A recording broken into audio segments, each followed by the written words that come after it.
So we just finished learning the crisscross movements, and now we're going to do the next two movements, which are called the embracing heart and side-to-side rolling. I'm going to do the movements as they are, and then after we'll break it apart so you can see all the different nuances that exist within the motion. Okay? So we'll start in crisscross. That's when we end it. Crisscross, and the extension of 0 point and neutral, and we go 5, 6, 7, 8, and we go to the moon diamond, just like in all the other movements, complete moon diamond. And now the diamond opens, expand toward you, and I am embracing the heart to extend the spine, return back to the moon diamond, and this is the beginning of the side rolling. 3, 4, 1, 2, 3, 4, 1, 2, 3, 4, 1, 2, 3, 4, 1, 2, 3, 4, 1, 2, 3, 4, 1, 2, 3, 4, 1, 2, 3, 4, 1, 2, 3, 4, 1, 2, 3, and 4. So let's start with embracing heart.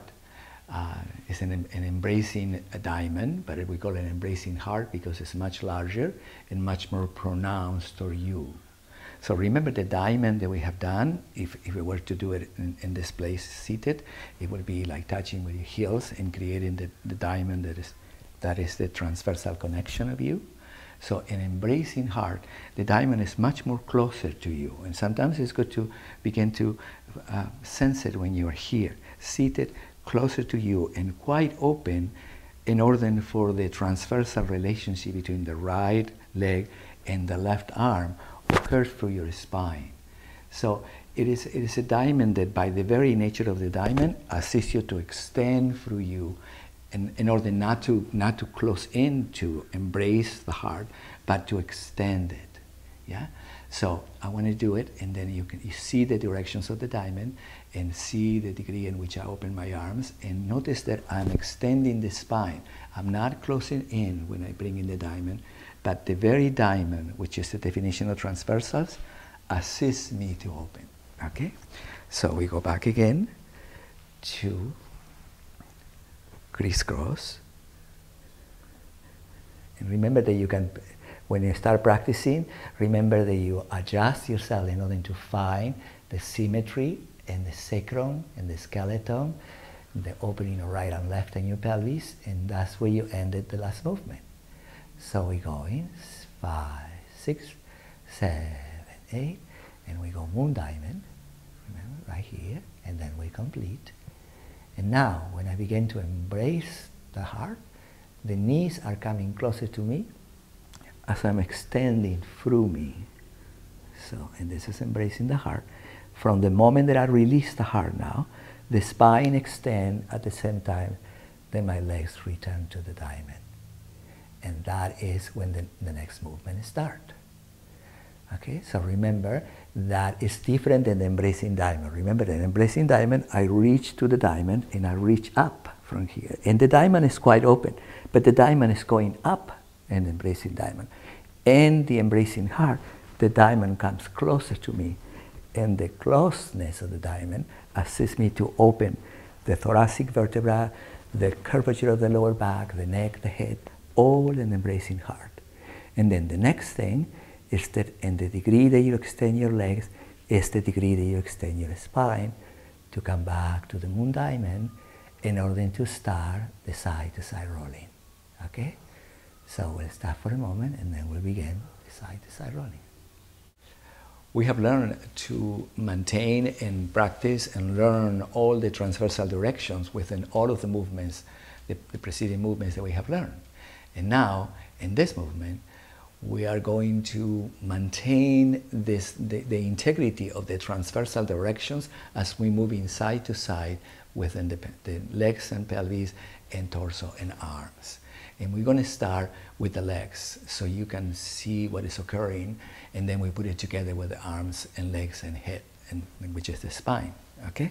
So we're going to go back to the floor, and here we are, and we're going to start in the moon diamond, which is when you finish embracing the heart, right here, we release the diamond, and then we're rolling toward the left, maintaining the diamond. I want you to feel like the diamond, you see, is still existing as I'm rolling, and then I arrive to a place in which I'm almost on top of the hip, completely on the floor, right here on the side of the hip, as my torso is rotating toward the other direction.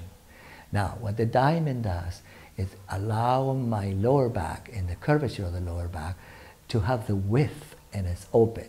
Because if I bring the leg completely down into it, then everything sits in it, and then the curvature of the internal curvature of the lumbar vertebra goes into itself. So by maintaining the diamond, it opens not only the length of the lumbar vertebra, but also the width. And that's what I wanted in this movement, to begin to facilitate width in the lumbar vertebrae and the thoracic vertebra. So from here, what you're going to do from displacement, as you become comfortable for a few minutes here, then the next thing is to open the leg. And you open the leg, the right leg, in the direction that you have completed. So the diamond is in a diagonal, it opens. And what I want you to feel that when you open this leg, at one moment the other leg needs to engage to bring you back into the center of an open diamond before you go into the other side of the diamond, right here. So let's again to narrate it a little bit. The diamond, you see my feet and my ankles are touching, are opening here between my heels and in between my knees. And sometimes maybe it's good for you to put a pillow if you needed to rest for a little while. Some of you may be already doing that.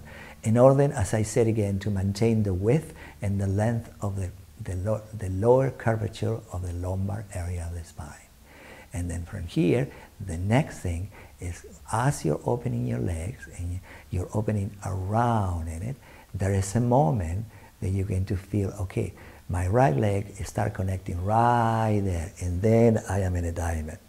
See, I'm rolling inside of a diamond here, and then once I touch the point of symmetry and the rolling, and I start rolling to the left side again, the knee, the right knee, is going to very gently open up and rotate around in order to allow the diamond to remain open.